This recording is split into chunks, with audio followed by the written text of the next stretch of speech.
अस्सलाम वालेकुम स्टूडेंट, मैं हूं उस्मान अकरम। आप देख रहे हैं हमारा YouTube channel learn English with Usman Akram. तो दोस्तों, आज हम करने जा रहे हैं कंप्रीहेंशन और प्रेसी राइटिंग, जो कि बीए थर्ड ईयर में बहुत ही अहम क्वेश्चन होता है, जो कि 25 मार्क्स का होता है।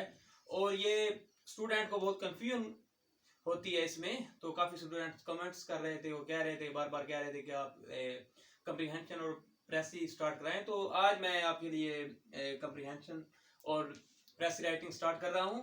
और इसके मैंने कुछ पॉइंट बनाए, 10 पॉइंट बनाए। अगेन 10 पॉइंट के फार्मूले को अगर आप याद कर लेंगे तो इंशाल्लाह आप कंप्रीहेंशन और प्रेसी के किसी भी एग्जाम में किसी भी जगह आपको नाकामी नहीं होगी।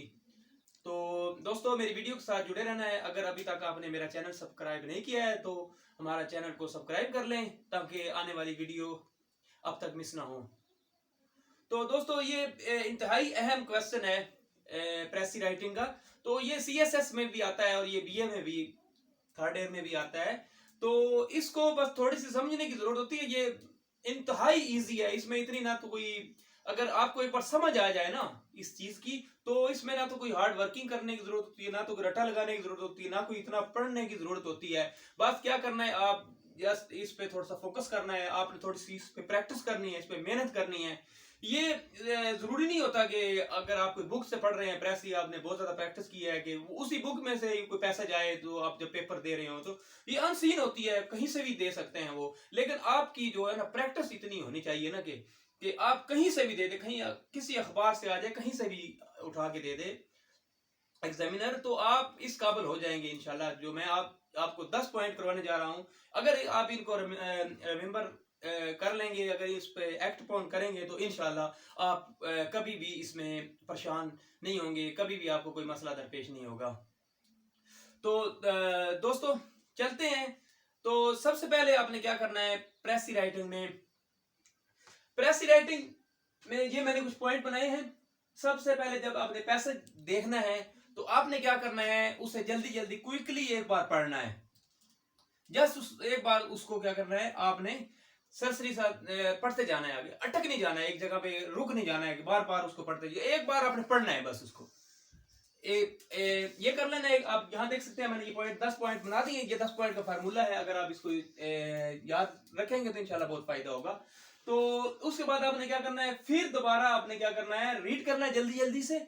और जो आपको उसमें से मेन पॉइंट लग रहे हैं, अहम पॉइंट लग रहे हैं, उनको क्या कर देना है, अंडरलाइन कर देना है। उन वर्ड को ना, ये उन अल्फाज को क्या कर देना है, अंडरलाइन कर देना है, जो आपको अहम लगे हैं उनमें से। तो उसके बाद क्या करना है आपने, read the question at the end of the passage. और उसके बाद जो एंड में क्वेश्चन दिए होते हैं, टाइटल भी उनकी जिनके साथ होता है, आपने वो देखना है कि इसमें क्वेश्चन क्या पूछ रहा है। जब आप क्वेश्चन पढ़ेंगे तो आपको कुछ ना कुछ आइडिया हो जाएगा कि ये पैसेज किसके रिलेटेड है। कि 3-4 क्वेश्चन है, आप जब क्वेश्चन पढ़ेंगे तो पता चल जाएगा ये साइंस के बारे में है, कंप्यूटर के बारे में है, क्या क्या चीजें पूछ रहा है। तो आपने उसमें अपने माइंड में उसको बैठा लेना है चीज को, कि ये उसके रिलेटेड चीज है। तो कुछ लोग ऐसे करते हैं, ये हमारे माशरे में एक बहुत ही कंफ्यूजन पाई जाती है।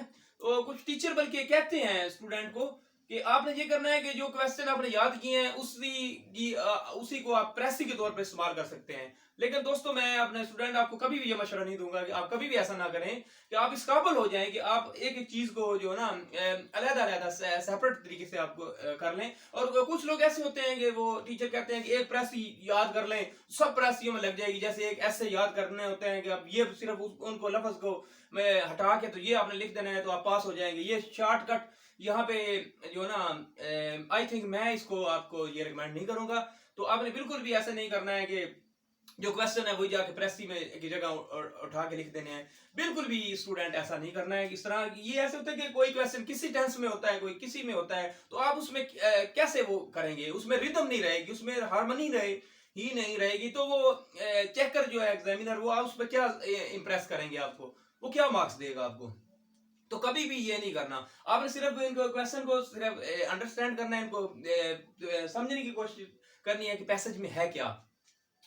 तो नंबर 3 पे ये हो गया। उसके बाद आपने क्या, चौथा पॉइंट जो है, avoid copy paste material methodology जो है, कॉपी